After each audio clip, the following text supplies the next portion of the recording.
Scientists may already know where alien life is hiding. And it's not Mars. It's buried beneath miles of ice, orbiting the largest planet in our solar system. Europa, one of Jupiter's mysterious moons, contains a vast ocean of liquid water beneath its frozen shell. And scientists believe it may be one of the most promising places in our entire solar system to host life.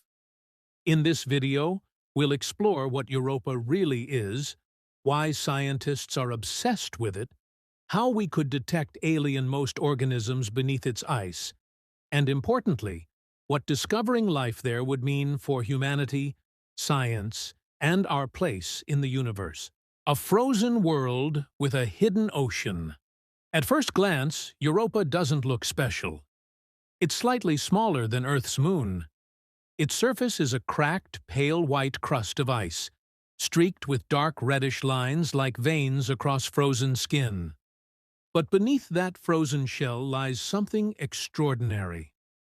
Data from NASA's Galileo spacecraft, followed by decades of telescope observations, revealed powerful evidence that Europa hides a global ocean of liquid saltwater under its surface, possibly holding more water than all of Earth's oceans combined. This ocean exists because of Jupiter's immense gravity. As Europa orbits the gas giant, Jupiter's tidal forces constantly stretch and squeeze the moon, heating its interior. That heat keeps water liquid far below the surface, despite temperatures that plunge below minus 160 degrees Celsius above. And where there is liquid water, scientists immediately think of life. Why water changes. Everything on Earth, water is the universal requirement for every known organism, from bacteria living in Antarctic ice to microbes thriving inside boiling volcanic vents at the bottom of the sea. Wherever water persists, life seems to follow. Europa checks that first critical box. But water alone isn't enough. Life also needs chemistry elements like carbon, hydrogen, nitrogen, oxygen, sulfur, and phosphorus, and it needs energy. That's where Europa becomes even more intriguing. Radiation from Jupiter constantly bombards Europa's surface, breaking apart ice molecules and creating oxygen compounds. Over time, those chemicals may sink downward through cracks in the ice, mixing into the ocean below. Meanwhile, at the bottom of that hidden sea, Europa's rocky seafloor may host hydrothermal vents, similar to the ones on Earth that support entire ecosystems without sunlight. On our planet, these vents feed communities of tube worms, clams, and bacteria that survive entirely on chemical energy.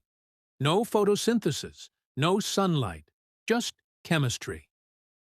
If something similar exists on Europa, life there wouldn't just be possible.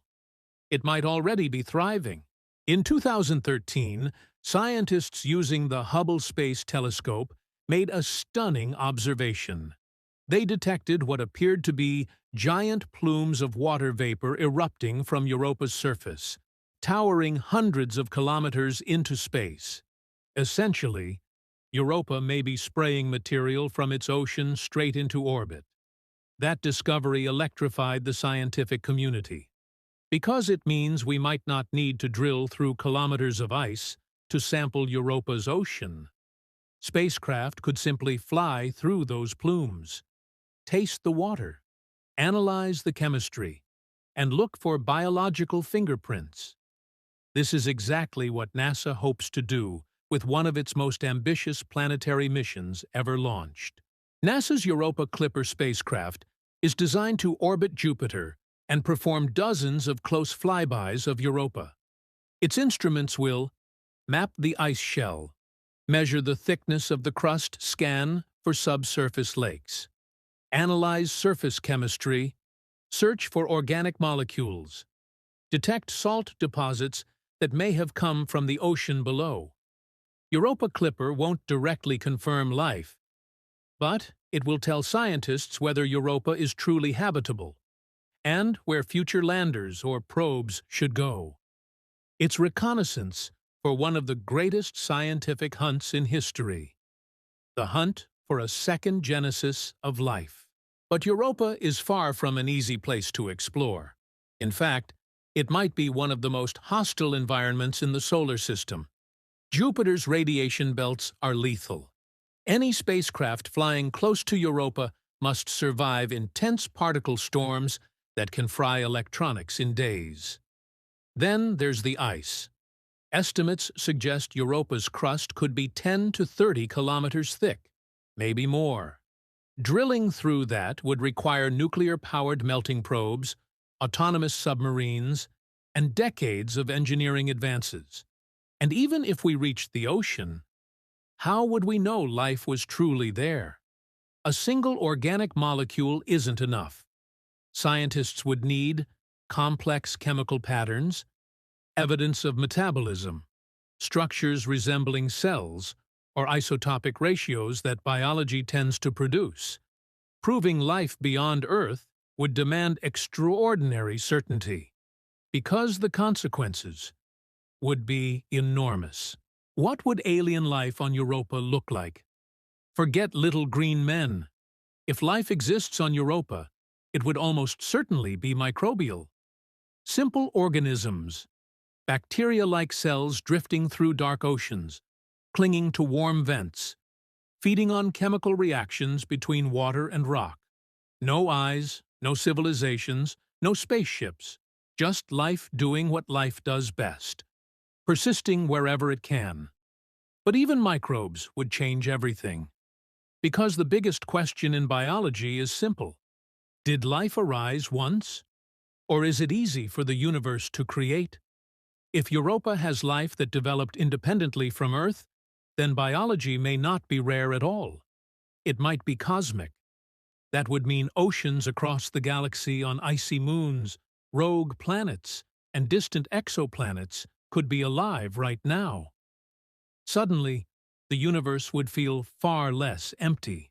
What if Europa's life is related to us? There's an even more shocking possibility. What if Europa's organisms share chemical similarities with Earth life? Same amino acids, same genetic structures, same metabolic pathways. That could suggest life spreads between worlds, carried by meteorites during violent impacts, a theory known as panspermia. It would imply that biology is mobile, that planets exchange living material, that Earth may not have been life's birthplace, just one of its many homes. How would humanity react? The discovery would dominate global news. Markets would shake. Governments would hold emergency scientific summits. Philosophers and theologians would debate humanity's significance. Are we unique?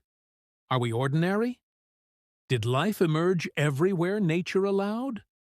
School textbooks would be rewritten overnight. Space budgets would skyrocket. New missions would be rushed into development. Nations would race not for territory, but for knowledge, for samples, for the first close look at alien biology. Imagine this moment. A probe flies through one of Europa's vapor plumes. Its instruments begin analyzing the particles.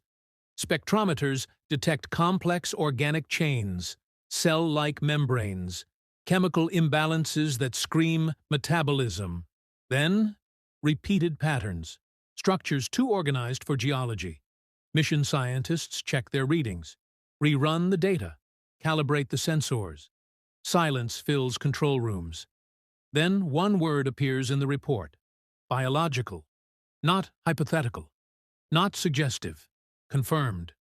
For the first time in history, humanity would know that Earth is not alone, not special in possessing life, just part of a living universe. That realization would rival the Copernican revolution. The moment we learned Earth wasn't the center of the cosmos. Except this time, it wouldn't just move our planet. It would move our species.